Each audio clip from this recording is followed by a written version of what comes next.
Hey guys, how's it going today? I hope everybody had a good day, had a good weekend. So today we're back with the Z again.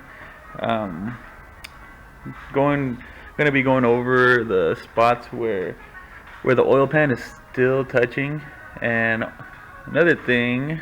Um, the guy next door to me, he had these LS3 exhaust manifolds, and I tried to see if they would fit, but they they get real close to the frame. So yeah, these won't work. It would be better to just use the truck ones flipped around, for when I get it started. So the oil pan is still touching on this side over here on the driver's side, close to where the steering shaft goes into the rack, and I can't figure out why. I've been looking it over and over, and the mounts are the way that they should go. They're pushed all the way over the plate that goes on the block. That one has little sliders that you can slide the bracket over, front or back, and those are maxed out. I can't move it any further. So, and it says you're supposed to use an LS1 oil pan with these mounts, and that's what I got, but it's still just barely touching, and it's kind of hard to see, but the motor is still sitting kind of tilted this way. So I mean, even when I have the transmission, and it's gonna bring it up a little bit, but it should still be leaning down right now without the transmission. So I'm gonna go under the car right now so I could show you guys maybe where it's touching. It's like the only spot on the rack and pinion that the rack kind of comes up, and it's only like maybe this much of the rack and pinion, and that's exactly where it's touching. So let me get under there, try and show you guys.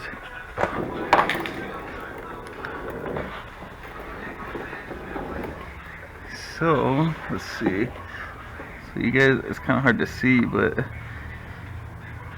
this side of the rack and pinion is perfectly fine, and it's just that little spot right there where it touches. I can't figure out why, but I mean, the main thing is that we need to make the oil pan move backwards, and I was thinking about grinding this piece away, but I don't know if I want to do that. I'm thinking about modifying the motor mounts that I have, just to shift the motor back a little bit. But I'm gonna probably pull the motor out, maybe flip the motor mounts from one side to the other, see if that does anything. I don't know, I'm gonna try a few things, and once I figure out what I'm gonna have to do, I'll get back to you guys.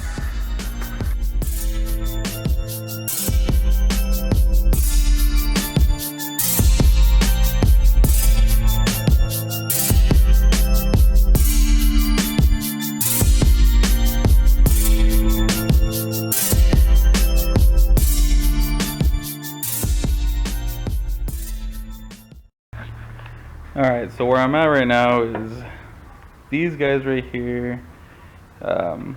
Says right here P. This is supposed to be for the passenger side, and from what my friend told me, this one was the driver's side one that he was trying to modify to try and fit what are these headers? They're like eBay block hugger headers, and they were hitting up on this, and he was trying to modify this to fit with those headers, but it didn't work. So I'm not too worried about if I have to cut this up to make it work. What I'm trying to see right now is so this is the passenger side one, this is the driver's side. If the driver's side, if I put this one in there, it'll for sure clear the oil pan, but then the head hits on these AC lines that go to the inside of the car, to the little HVAC box, which is not a big deal. I don't have AC, so I can get rid of that. I didn't have AC or heater, so that can be taken off. the other thing, if I didn't flip these around, would be to modify these so that it can move from this way, side to side. Then I can, you know, adjust the placement of the engine front and back through these as well, not just the ones that go on the block, because those are maxed out. I can't move those anymore.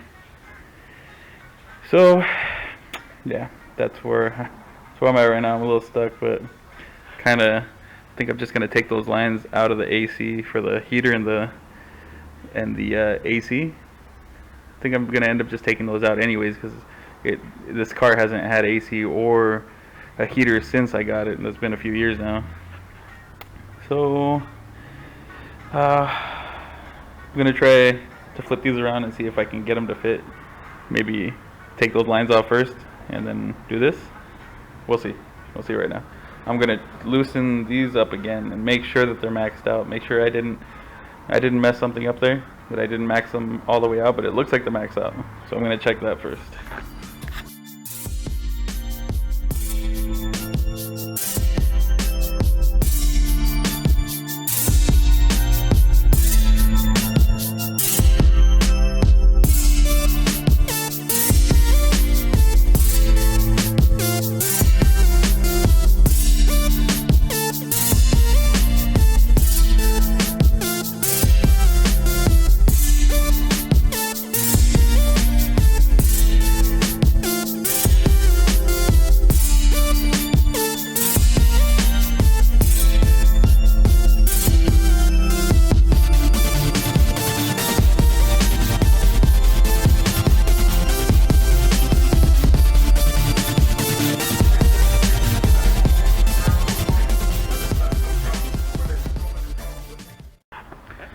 Alright, so that looks like it's not gonna work.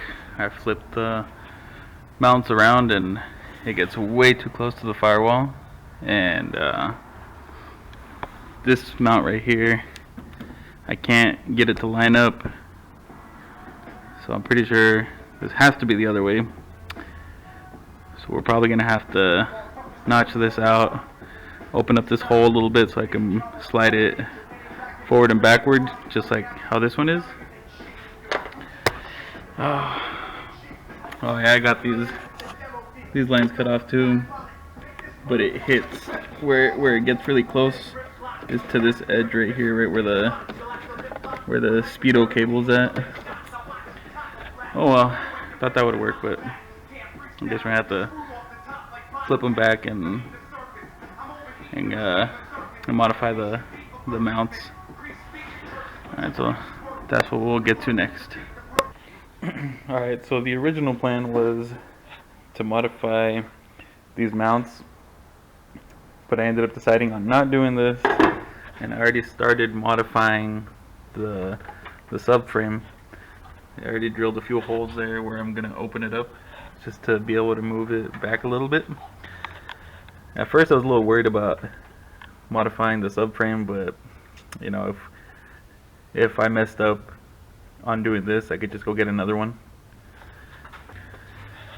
You know, maybe it'll be hard to find one, I'm not too sure. Probably not. It's a non-turbo subframe. Oh yeah, that's one thing I forgot to mention.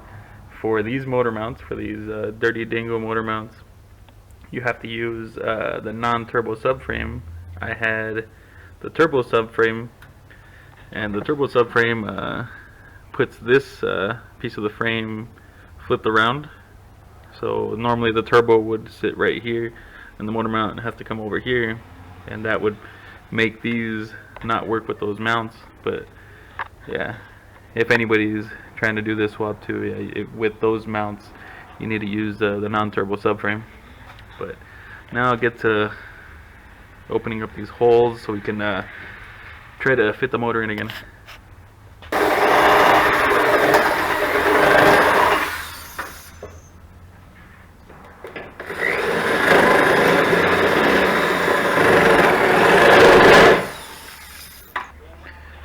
Alright, so here I got now the subframe modified just a little bit. I just drilled two little holes.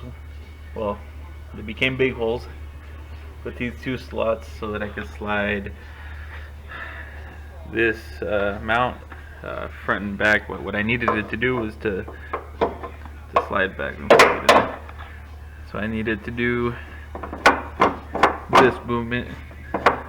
This should be more than enough. But now I'm going to put it on and put the motor back in and see where we're at. Alright, so here we have the motor in again, like the 5th time. in and out, in and out. But we have it back in. I got the clearance that I needed. I feel like it should be more, but that's pretty much as much as I'm going to get. The motor is tilted a little right now that it's not being held up by the engine hoist, which is good. It's what I wanted. It's just not as much clearance as I wish I had. I wish I had more, but that's, I think, as good as it's gonna get with these mounts that I got. You know, if I had known it was gonna be this much work, I would have just made my own motor mounts. But you know, I'm gonna figure it out as I go with the stuff that I got. And yeah, still pretty good clearance. It's just not what I wanted. I guess that's gonna be it for this one. Hope you guys are enjoying this. I know it can be a little boring with all the technical stuff, but I'll leave you guys with a few runs that my friends had out in Mexico with a few Z31s. I hope you guys enjoy. Thanks.